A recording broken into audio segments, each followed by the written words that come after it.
So the next thing we're going to look at in this video is the different views that Lightroom's library module offers you. First here we're in the grid view, which allows you to see an overview of your catalog or whatever folder you have selected.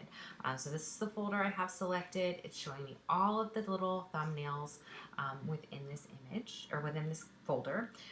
It also allows you to make global adjustments to the whole catalog, adjustments to individual images, and adjustments to a group of selected images all at once. So it lets you batch select things. And we'll talk about that more in the next video, but for now just know that this is a really useful view. It's what I use most of the time. From the grid, the next view is loop, and you can get there by clicking on this little square down here at the bottom, or you can double click on any photo that you want to select. I'm just gonna pick this one and double click it, and it brings it up large so I can see that one single photo. You notice here that my cursor turns into a magnifying glass, so I can zoom in and back out just by clicking.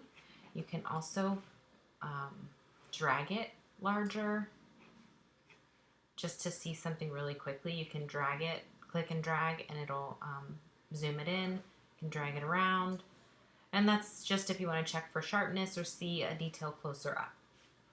Over here in Navigator, you can change how tightly you're zooming in. Fill is just to fill the frame with the image. 1:1 is going to show you a 1:1 crop of your image. You can drag it and move it around. And then you have different choices here. I like this 1:8 because it allows me to see my image with white background all the way around, so I know what it's going to look like when I post it on the computer, which background is white on the computer.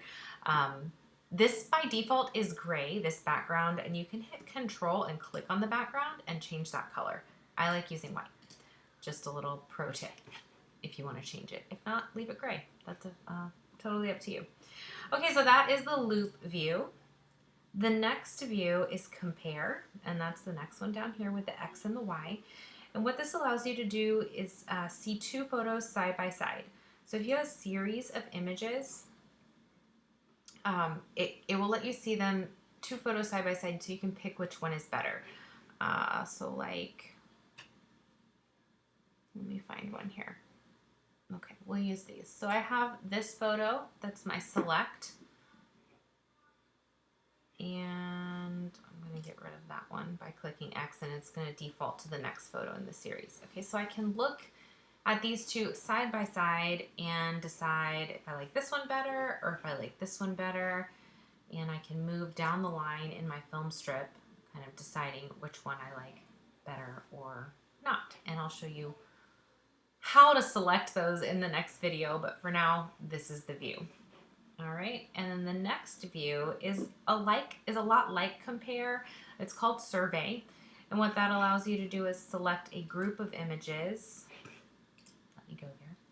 All right, so we're on survey, but I want to look at this whole series so I can narrow it down to just one of them instead of 4 that look almost exactly the same.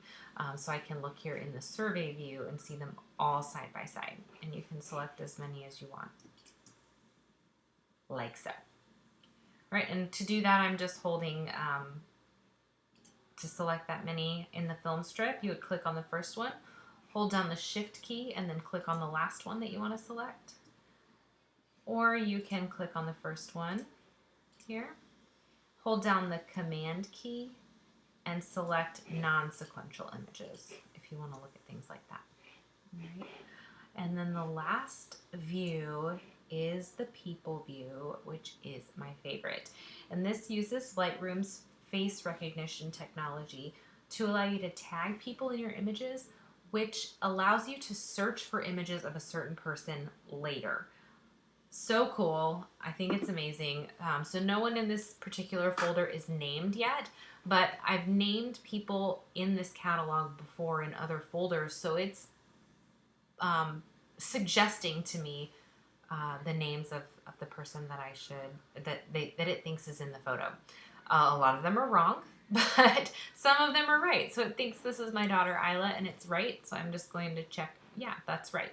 If I have several, so I have 2 here that are right, I can hold down the command key and click to select that one and approve it, and it's going to approve them both. And that one's right. Okay, so here's one that's wrong, and I'm going to select all the ones that are Isla, and so I'm holding down the command key. I'm selecting every photo of my daughter.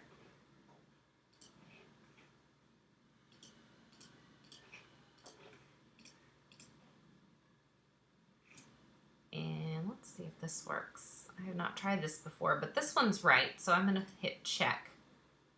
Nope, it didn't work. Okay, so it just said that all of those were right, but they weren't. So I'm going to go back up here to named people, and I'm going to rename this Isla. And it's going to filter those those images into her name. I'm going to rename this one Isla. We'll filter all of those images over into her. Okay, you can also do that here. So I'm holding down the command key again. I'm selecting all of these images of my son. And I'm just going to rename Jack. And it's going to rename all those images for me. All right. It doesn't look like it did. Okay, it did.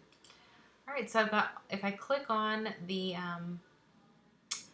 people up here that are confirmed and named, it's going to show me all of the images in this particular folder that I'm in, Pensacola Cars and Coffee, that match up with that name. And then it will select, and then it gives me suggestions of other photos that he's in too. Pretty cool, right? And I'll show you how to use that feature to search by in later videos. But for now, those are the 5 different views of the library module: grid, loop, compare, survey, and people. Thanks for watching. Come back for the next one.